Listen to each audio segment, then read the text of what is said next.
مصنف جو ہے ایک اور معاشرتی رویے کی وضاحت کھل کے کر رہے ہیں کہ ہر بار جب مہمان یہ جواب میں کہتے کہ اچھا آپ شاعر ہیں، جیسے بے یقینی کی حالت میں وہ کہہ رہے ہوں، تو حضرت قمر کے دل پر ٹھیس لگتی تھی، انہیں چوٹ لگتی تھی، اور ان سے اس کے جو الفاظ کے پیچھے مطلب تھا وہ سمجھ پا رہے تھے، وہ ان سے چھپا ہوا نہیں تھا۔ وہ یہی تھا کہ حضرت قمر کو بار بار یہ احساس ہوا کہ میں خامخواہی اس محفل میں چلا آیا ہوں، کیونکہ ان مہمانوں کے الفاظ کا مطلب یہی بنتا تھا کہ تمہارا اس محفل میں کیا کام، اپنا حلیہ دیکھو اور اپنی حیثیت دیکھو، تمہاری حیثیت کے لوگوں کا اس محفل میں کوئی کام نہیں۔ تو یہی بات حضرت قمر کو بار بار محسوس ہو رہی تھی، وہ بار بار تضحیک محسوس کر رہا تھا اور شرمندہ ہو رہا تھا، وہ اس محفل میں کیوں آ گیا۔ اب وہ پچھتانا شروع ہو گیا۔ قمر اپنے اوپر جھنجھلا رہے تھے، دعوتی کارڈ پا کر وہ پھولے نہ سمائے تھے، لیکن یہاں آ کر ان کی جس قدر تذلیل ہوئی اس کو دیکھ کر اپنا اطمینان کا جھونپڑا جنت سے کم نہ تھا۔ اب ان کی بیوی نے، سکینہ نے، تو یہ حقیقت باور کرانے کی کوشش کی تھی کہ آپ کا اس محفل میں کوئی کام نہیں، آپ کے پاس اچھا لباس نہیں ہے، لوگ لباس کو دیکھتے ہیں تو وہاں جا کے ایسے شرمندہ ہوں گے، اپنی انسلٹ کروائیں گے۔ لیکن حضرت قمر کو یہ وہم تھا، اور اس وہم پہ وہ آگے کہ میں تو ایک ادیب ہوں اور ادیب کی بڑی عزت ہے، میرے فن اور میرے کمال کی وجہ سے راج صاحب نے مجھے بلایا ہے، اور ساتھ یہ کہہ رہے تھے کہ لوگ اگر میری قدر نہیں کرتے تو نہ کریں، میرا کام ہے لکھنا اور میں لکھتا رہوں گا۔ تو یہاں آ کے اب ان کو محسوس ہوا کہ ان کی بیوی جو تھی وہ حقیقت پسندانہ باتیں کر رہی تھی، اور یہ بات صحیح تھی کہ ان کا اس محفل میں کوئی کام نہیں تھا، ان کی یہاں کر بہت بے عزتی ہو رہی تھی، ان کی ذلت امیز رویہ ان کے ساتھ سب مہمان اپنا رہے تھے۔ اس وجہ سے ان کو اب اپنا گھر جو تھا، جو ایک جھونپڑا سا تھا، وہ غربت کا جھونپڑا، وہ انہیں اب لگا کہ وہ میرے جنت ہے، وہاں عزت تو ہے، وہاں ان کی بیگم جو ہے ان کی عزت دیتی ہے، ان کی ڈھارس بندھاتی ہے، کوئی ایسا نہیں کہ انہیں ان کی قدر نہ کرے۔ تو انہوں نے اپنے آپ کو تان کی، تان توئیں عین نون کا مطلب ہے برا بھلا کہنا، تان و ملامت کرنا، تان کی، بہت اپنے آپ کو برا بھلا کہا، دل ہی دل میں اپنے آپ کو کوستے رہے اور کہنے لگے کہ تمہارے جیسے عزت کے ہوس مندوں کی یہی سزا ہے کہ جس طرح تم عزت کے لالچی ہو، عزت کے بھوکے ہو، اور تم یہاں عزت لینے آئے ہو، تو تمہارے ساتھ یہ صحیح ہوا ہے۔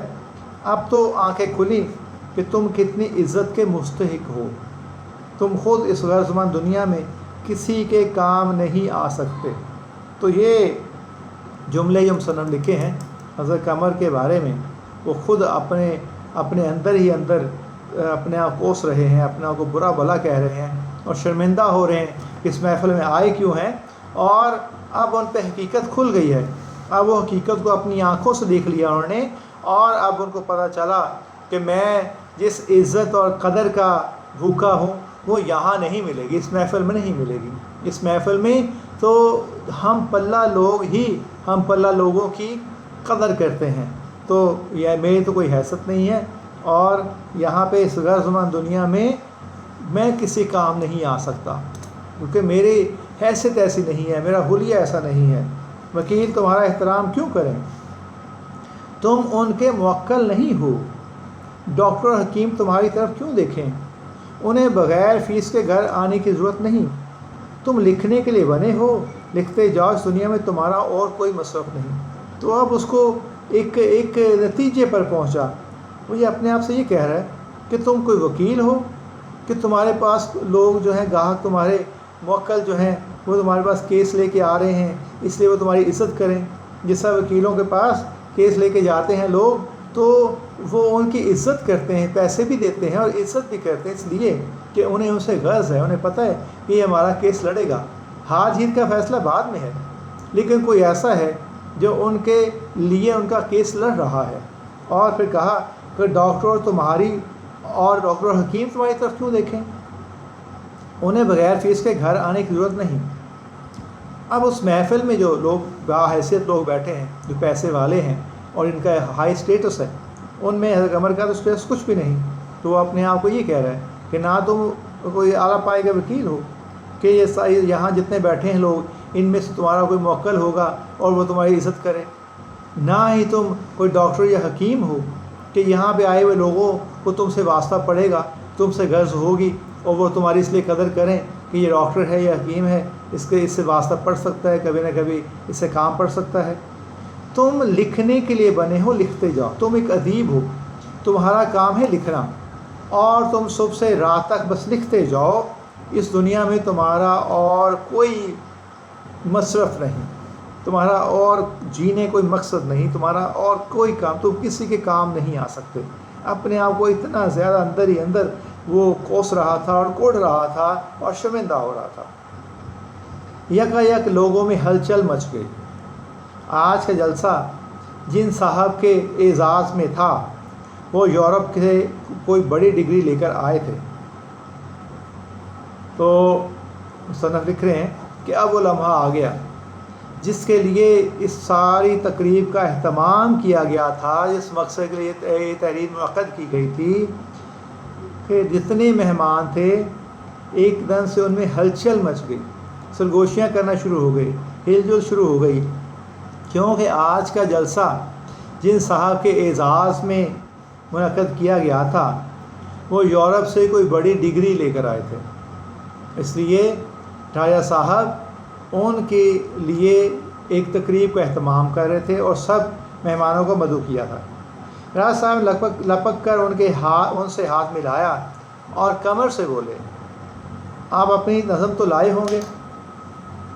کمر جواب دیا، میں نے کوئی نظم تیار نہیں کی. اب یہ وہ مقصد ہے، وہ غرض ہے جس لیے راجہ صاحب نے حضرت قمر کو یہاں پہ مدعو کیا ہے. تو حضرت قمر سے جو ہے وہ راجہ صاحب نے سوال کیا کہ آپ اپنی نظم تو لائے ہوں گے، کہ جس مقصد کے لیے تم یہاں آئے ہو نظم لکھ کے لائے ہو.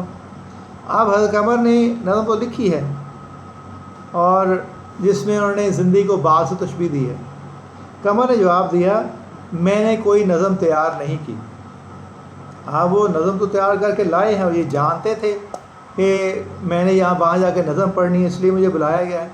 لیکن ساتھ انسان چونکہ عزت و قدر کا بھوکا ہوتا ہے تو ان کو یہ بھی آس تھی کہ راجہ صاحب میری بڑی قدر کریں گے، ان کے مہمان جو ہے میری قدر کریں گے اور میں بڑے خوش ہو کے فخر سے ان کو نظم سناؤں گا.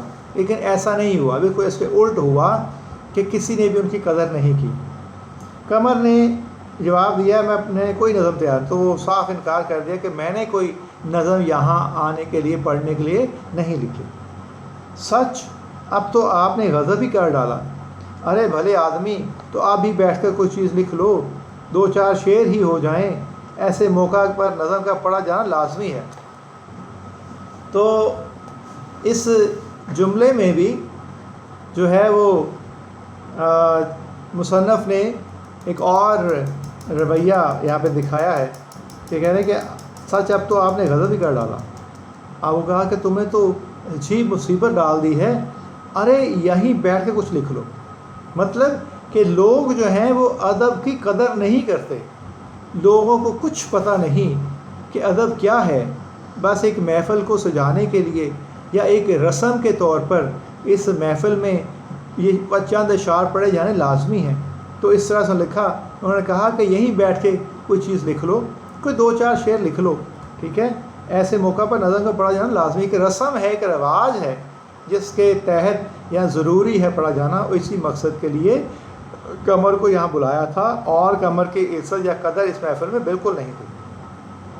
میں اس قدر جلد کوئی چیز نہیں لکھ سکتا. تو حضرت قمر چونکہ اندر ہی اپنے اندر ہی ناراض ہیں ان سے، ان کے رویے سے دکھی ہیں، تو انہوں نے صاف جواب دیا کہ میں اس قدر جلدی کچھ بھی نہیں لکھ سکتا. میں نے بیکار اتنے آدمیوں سے آپ کا تعارف کرایا. آپ کے راجہ صاحب نے اور اپنے لہجے میں سختی لا کے اور ناراضی کا اظہار کرتے ہوئے کہا کہ تم نے اپنا میرا وقت ضائع کیا ہے، میں نے خام خواہ سے تمہیں اتنے مہمانوں سے تمہارا تعارف کرایا. انہوں نے یہ افسوس ہو رہا ہے کہ میں نے اتنے مہمانوں سے تمہارا تعارف کرایا، وہ بھی ضروری نہیں تھا، وہ بھی بیکار کرایا ہے، کیونکہ جس مقصد کے لیے تمہیں یہاں بلایا تھا تم نے وہ مقصد تو پورا ہی نہیں کیا۔ تمہیں نظم لکھ کے لانی چاہیے تھی، جو تمہیں پڑھنی تھی وہ تم نے پڑھی نہیں، تو تم یہاں کیوں آئے؟ بالکل بیکار۔ ارے بھائی جان، کسی پرانے شاعر ہی کی کوئی چیز سنا دیجئے۔ تو اب اس نے مزید استفسار کیا رائے صاحب نے کہ چلو اپنے شعر نہ صحیح، اپنی نظم نہ صحیح، اتنی جلدی تم کچھ اشعار نہیں لکھ سکتے، تو کسی پرانے شاعر کی کوئی چیز سنا دو جو تمہیں یاد ہو، یہاں کون جانتا ہے؟ جی نہیں، معاف فرمائیے، میں بھاٹ یا میراثی نہیں ہوں۔ یہ کہتے کہتے حضرت قمر وہاں سے چل دیے۔ اب انہوں نے تو یہ بھی کہا کہ جس طرح سے لوگوں میں یہ ہے کہ جو سستی شہرت کے حامل شاعر ہیں وہ یہ بھی کہتے ہیں کہ کسی پرانے شاعر کے اشعار اٹھا کر اپنے نام سے پڑھ دیتے ہیں، چونکہ سننے والے سامعین میں سارے ایسے نہیں ہیں، بہت کم ایسا ہوگا جس کو اتنا شغف ہے کہ اس نے بہت سے شاعروں کو پڑھا ہو۔ اب بہت پرانے شاعروں کی شاعری لوگوں کو یاد نہیں ہے، تو انہوں نے اس انداز سے کہا کہ یہ بھی ایک رسم، ایک رواج ہے کہ لوگ کسی پرانے شاعر جس کو لوگ بھول چکے ہیں، نہیں یاد، ان کی شاعری اپنے نام سے پڑھ دیتے ہیں۔ تو تم بھی، حضرت قمر سے راج صاحب نے کہا کہ تم بھی ایسا ہی کرو، کسی پرانے شاعر کی کوئی شاعری سنا دو، یہاں کس کو پتہ ہے کہ تم کیا پڑھ رہے ہو، کس کو پڑھ رہے ہو؟ تو انہوں نے بڑے ناراضی سے ہی جواب دیا کہ جی نہیں، مجھے معاف کریں، میں کوئی بھاٹ یا میراثی نہیں ہوں۔ یہ کہتے کہتے حضرت قمر وہاں چل دیے کہ میں کوئی میراثی ہوں کہ جب تم کہو میں پڑھ دوں، اور جس کی لکھی کسی کی لکھی یاد کی پڑھ دوں؟ وہ تو اپنے آپ میں ایک بہت قدر والا ادیب ہے، اور وہ اپنے فن پہ غرور کرتا ہے، فخر کرتا ہے۔ تو اس نے کہا کہ نہیں، میں نہیں پڑھ سکتا، اور وہاں سے اٹھ کے چل دیے۔ گھر پہنچے تو ان کا چہرہ کھلا ہوا تھا۔ سکینہ نے خوش ہو کر پوچھا، اتنی جلدی کیوں کر چلے ہیں؟ یہاں پہ ایک لفظ میں ایک منظر ہے، پیچھے مفہوم ہے۔ اب گھر پہنچے تو چہرہ کھلا ہوا تھا۔ کھلا ہوا کیوں تھا؟ کہ اب انہوں نے حقیقت کا سامنا کر لیا تھا۔ وہ جس وہم میں اور جس زوم میں تھے کہ ایک بہت خوش تھے جب دعوت نامہ ملا تھا کہ راج صاحب نے، ایک رئیس نے بلایا ہے، اور سمجھتے تھے کہ میرے فن کی وجہ سے بلایا ہے، میری بڑی قدر کرتے ہیں اس وجہ سے بلایا ہے، اور پھر بازار میں بھی دکانداروں پہ اپنا روب جماتے جا رہے تھے، اور یہ کہتے جا رہے تھے کہ راجہ صاحب نے مجھے بلایا ہے، کوئی میری قدر کرتے ہیں۔ لیکن وہاں محفل میں جا کے پتہ چلا کہ راجہ قمر کی کوئی قدر نہیں تھی۔ ان کے حلیے کی وجہ سے، ان کی حیثیت کی وجہ سے، وہ امیروں کے رئیسوں کی محفل میں اس کا کوئی کام نہیں تھا، صرف وہاں پہ اسے ایک نظم پڑھنے کے لیے بلایا گیا تھا، اور اس محفل میں سے کوئی عزت قدر کرنے والا نہیں تھا۔ تو اب یہ حقیقت کھل چکی تھی، اور وہ دوبارہ اپنے گھر آ گئے تھے، اپنے گھر کو جنت سے کم نہ سمجھے تھے جہاں ان کی قدر تھی۔ تو اس لیے وہ چہرہ کھلا ہوا تھا۔ سکینہ نے خوش ہو کے پوچھا، اتنی جلدی کیوں کر چلے آئے؟ میری وہاں ضرورت نہ تھی۔ اب حضرت قمر جو کہہ رہے ہیں ان کے جواب بالکل صحیح ہیں، چونکہ حقیقت کو وہ جانتے وہاں سے ہو کے آئے ہیں۔ سکینہ کو نہیں پتہ کہ محفل میں کیا ہوا تھا، تو کہہ رہی کہ چہرہ کھلا ہوا ہے، خوب عزت افزائی ہوئی ہوگی کہ اتنے خوش نظر آ رہے ہو، وہاں پہ خوب عزت ملی ہوگی، خوب قدر ہوئی ہوگی۔ تو حضرت قمر نے جواب دیا کہ ایسے کہ خواب میں بھی امید نہ تھی۔ کہا اتنی میری عزت و اتنی قدر ہوئی کہ میں نے خواب میں بھی کبھی نہیں سوچا تھا کہ میرے ساتھ ایسا ہوگا۔ حقیقت میں ان لفظوں میں چھپا مفہوم یہ ہے حضرت قمر کا کہ جتنی تذلیل میری آج ہوئی ہے، میں نے کبھی خواب میں بھی نہ سوچا تھا کہ میری اتنی تذلیل ہوگی، اور لوگ جو ادیب کی عزت نہیں کرتے، انہوں نے میری کوئی عزت نہیں کی۔ لیکن وہ یہ کہہ رہے تھے ایسی کہ خواب میں بھی امید نہ تھی۔ تو ڈبل میننگ کیا بنتا ہے؟ اب ان کی بیوی یہ سن کے سمجھ رہی ہے کہ بہت عزت افزائی ہے، کیونکہ انہوں نے کہا خواب میں بھی ہوئی، مطلب کہ توقعات سے بھی بڑھ کے عزت ہوئی ہے۔ اور دوسرا مفہوم جو حضرت قمر کہہ رہا ہے کہ میری اتنی تذلیل ہوئی ہے، عزت نام کی تو کوئی چیز نہیں تھی وہاں پہ۔ خوب خوش ہو رہے ہو؟ اب ان کی بیگم نے مزید بڑے خوش ہوئے کہا کہ تم تو بہت خوش ہو رہے ہو اسی وجہ سے کہ تمہاری توقعات سے بڑھ کے تمہیں وہاں پہ قدر ملی ہے اور تمہیں وہاں پہ عزت ملی ہے، اس لیے کہ آج مجھے ہمیشہ کے لیے سبق مل گیا۔ میں چراغ ہوں اور جلنے کے لیے ہوں۔ میں یہ بات بھول گیا تھا، مگر خدا نے مجھے زیادہ بھٹکنے نہ دیا، تو مجھے آج ہمیشہ کا سبق مل گیا۔ سبق کیا مل گیا؟ کہ ہم پلہ لوگوں کی قدر کرتے ہیں، اور یہ کہ لوگ ظاہری پن کو دیکھتے ہیں۔ تو اس سے یہاں حوالہ کے لیے ایک آپ شعر لکھ لیں: اندر کے میلے پن کا ملے کیسے سراغ، اندر کے میلے پن کا ملے کیسے سراغ، اندازہ لوگ کرتے ہیں اجلے لباس سے، اندازہ لوگ کرتے ہیں اجلے لباس سے، کہ جتنا کسی کا لباس اجلا ہوگا، منہ چمک رہا ہوگا، ظاہری پن اس کا جتنا جو ہے وہ نکھرا ہوا ہوگا، لوگ اتنی ہی اس کی قدر کریں گے، اتنی ہی اس کی عزت کریں گے۔ تو معاشرے میں یہ ایک تلخ حقیقت ہے جو کہ حضرت قمر کو آج سمجھ آ چکی ہے، اور اس لیے وہ کہہ رہے ہیں کہ اس لیے کہ آج مجھے ہمیشہ کا سبق مل گیا ہے، میں چراغ ہوں اور جلنے کے لیے ہوں۔ پھر یہاں پہ مصنف نے استعارہ استعمال کیا ہے، ادیب کو چراغ کہا ہے، اور جو صبح سے رات تک لکھتا ہے اس کو ایسا کیا ہے کہ چراغ جلتا رہتا ہے آہستہ آہستہ، اس طرح سے ادیب بھی ادب کی عزت کرتا رہتا ہے۔ میں یہ بات بھول گیا تھا، مگر خدا نے مجھے زیادہ بھٹکنے نہ دیا۔ اور قمر کہہ رہے ہیں کہ میں حقیقت سے دور ہو گیا تھا اور اس زوم میں تھا کہ لوگ میری بہت قدر کرتے ہیں، لیکن خدا نے مجھے جلد ہی حقیقت سے روشناس کرا دیا، اور میں اب حقیقت پسند ہو گیا ہوں، میری آنکھیں کھل گئی ہیں، میرا یہ جھونپڑا ہی میرے لیے جنت ہے۔ میں نے آج سمجھ لیا کہ ادبی خدمت پوری عبادت ہے۔ تو یہ کہ ادب کی خدمت جو ہے اس کو عبادت سمجھ کے کرنا چاہیے۔ اس طرح سے آج کل کے معاشرے میں لوگ اس کو کاروبار بنا لیا، لوگوں نے ایک شعبہ ہے، ایک کاروبار بنا لیا ہے کہ اس کے ذریعے پیسے کماتے ہیں۔ کسی حد تک تو ٹھیک ہے، ظاہر انہوں نے اپنے روح اور جسم کا رشتہ قائم کرنا ہے، تو کیا کریں گے؟ تو جب صبح سے رات تک یا شام تک یہ کام کر رہا ہے تو وہ ایک جاب کر رہا ہے، تو اس لیے اس کو پیسہ کمانا کوئی بری بات نہیں ہے، لیکن حقیقت پسند انسان کو ہونا چاہیے۔ تو یہ تھا سبق جو تصنیف آخری تحفہ سے لیا گیا تھا۔ تو اس سبق پہ بیٹا اگر سوال بنے گا تو کیسے بنے گا؟ حصہ نثر سے آپ کے پیپر میں سوال نمبر 3 جو ہے وہ اقتباس کی تشریح ہوتی ہے۔